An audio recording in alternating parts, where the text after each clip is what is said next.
Hello everyone. So today the goal is to show you a video that presents an AI agent interacting with an ERP, today SAP. So Lyubo will present the demo and I will be the one asking the question. So watch if you want to see how an AI agent can handle any ERP, but for today, SAP. Yeah, so hello everyone, as Alexis said, today we'll be showcasing a demo that is generating a report from SAP using API. Here on my screen you can see that the process will be triggered on demand and it will generate a report every time when we send an email to it. So in this example today we want to do the monthly reporting for SAP, and to do it we simply need to send an email to our AI agent, and we mention in the body of the email what exactly we want. Yeah.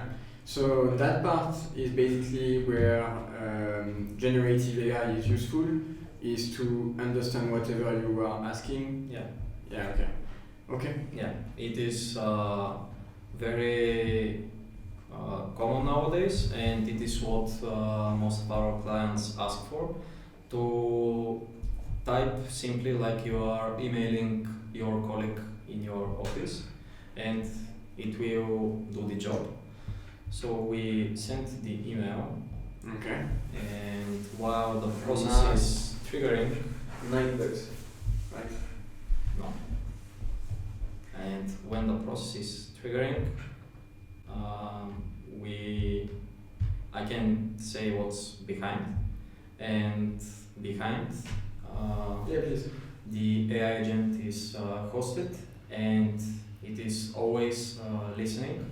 Where is it hosted? Where can it be hosted? It can be hosted on GitHub Actions, it can be hosted on any cloud. Talk to me service. like I don't know any technical part. Yes. Like because the GitHub Action, like a few people knows about this. Like so, it can be hosted on my laptop, on where? Yeah, it can be hosted on locally on your laptop. It can be hosted on your company server. Mm. It can be hosted on a cloud service, and you can access it from anywhere if you have the right credentials for Okay. it.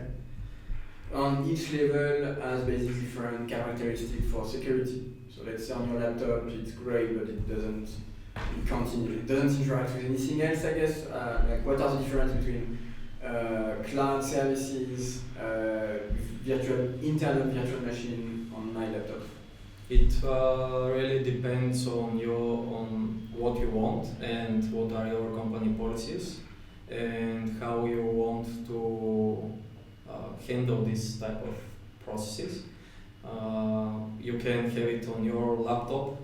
It can be isolated from world. It will not access internet, and it will be internally, so it will be more secure.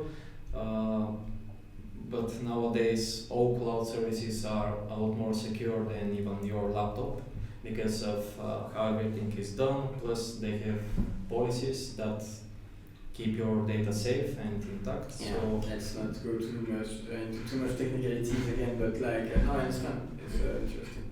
yeah. So what are the next steps then? Like so now it's going to my SAP. Yes, so now it is connecting to the SAP through the API. Okay. It is pulling the data from it. Then it is going to generate the report based on a template file. But I have a question. What if my SAP doesn't have APIs? Like because it's a feature, so or my ERP, which is not SAP, doesn't have an API. Can you actually deal with it? Yes, we can deal with it.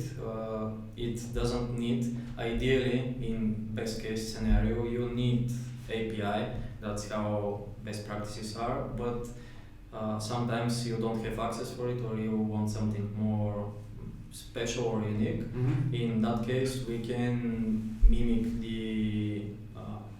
what the employee is doing from the web browser. We can navigate through the web browser from the code page, Yeah. or if your ERP is a desktop application, we can Yeah. When you say we, you mean the AI agent can basically interact with it. Yeah. Yeah, okay. Through like code basically where it learned how to use your IRP or things like that, right? Yes. Yeah, okay. Okay, nice. So once it goes through the ERP, it takes the data, we've seen that it can extract from wherever in depending on what are the possibilities to connect. I guess a two-factor authenticator is the only limit, and that's when an API is basically like the most needed. The last part is basically, so now it's building the reporting, right? And once it's built the report, it sends it to you by mail, right? Yes. So actually now it is done, and as we can see, it sends back the report to my email because I used my email to interact with the AI agent.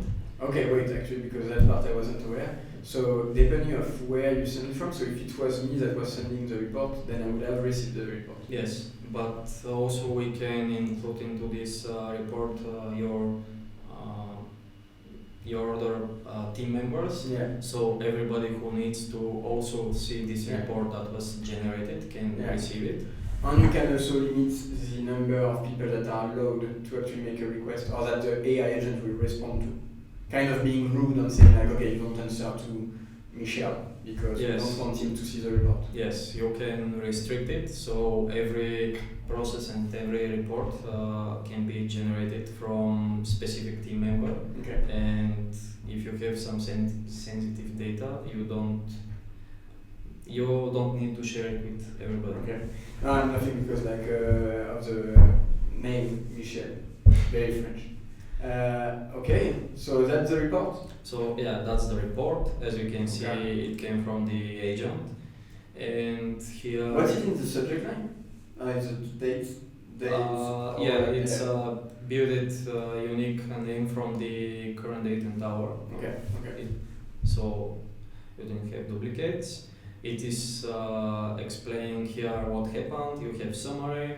And in the summary, even it is doing some calculations, it is displaying the summary. Yeah. So you can just, if you don't care about the whole report, you just care of only KPIs, you just quickly open email, you can see here we got 50 sales and you have the total revenue. Okay, there is a question now that I know that we have another AI agents, but does this one has something that report exceptions? Yes. Okay. So in this case, we don't have any exceptions because the data is coming through on SAP. So the data that was already populated in the SAP was verified and checked and cleaned by the SAP tools. So here we don't see often, but even when there are issues, it will be displayed in the body. Does it trust it because it comes from SAP, or can it actually see inaccuracies, exception in SAP? Someone made a mistake and it tells you like, okay, for example, the total revenue is here 2 million, and if it will be 4 million, it's like so much that it will tell you like there is a mistake or something. Yeah, it can tell you if there is a mistake.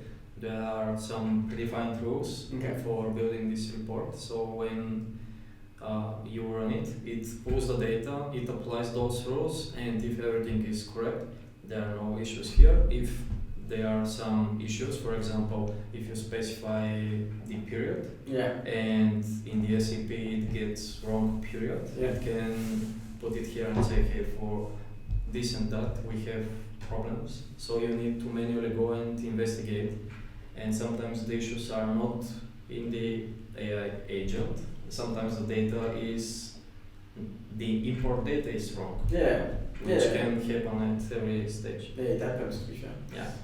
Okay, and so now can we see the report? It's into an attachment. Yeah, so speaking like you see a computer for first time. So I don't know the full process, but I know this part.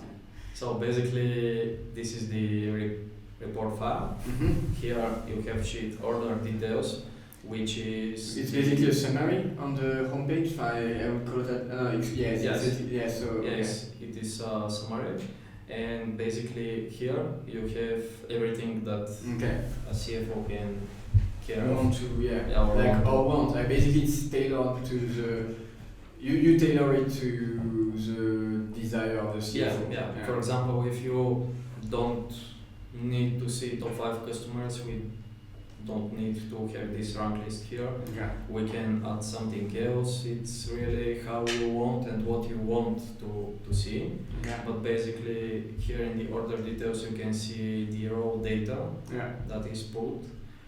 And then the other sheets are just to present the data in a way that it is very quickly understandable. Okay. For example, in the monthly revenue you can see by month and year how many orders, what's the revenue, what's the average. Okay.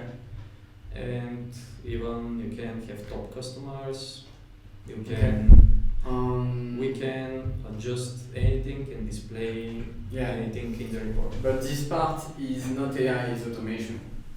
I'm just actually real This question. part, no, this part is predefined rules, business rules that a client can give us to us. Okay. And in this part here, even when dealing with sensitive data, we don't involve AI, so the data is secure and safe. Yeah, and it's also like me, that's one of the point that I care about the accuracy, so you know that you can trust the numbers because no AI dealt with it. It's like predefined.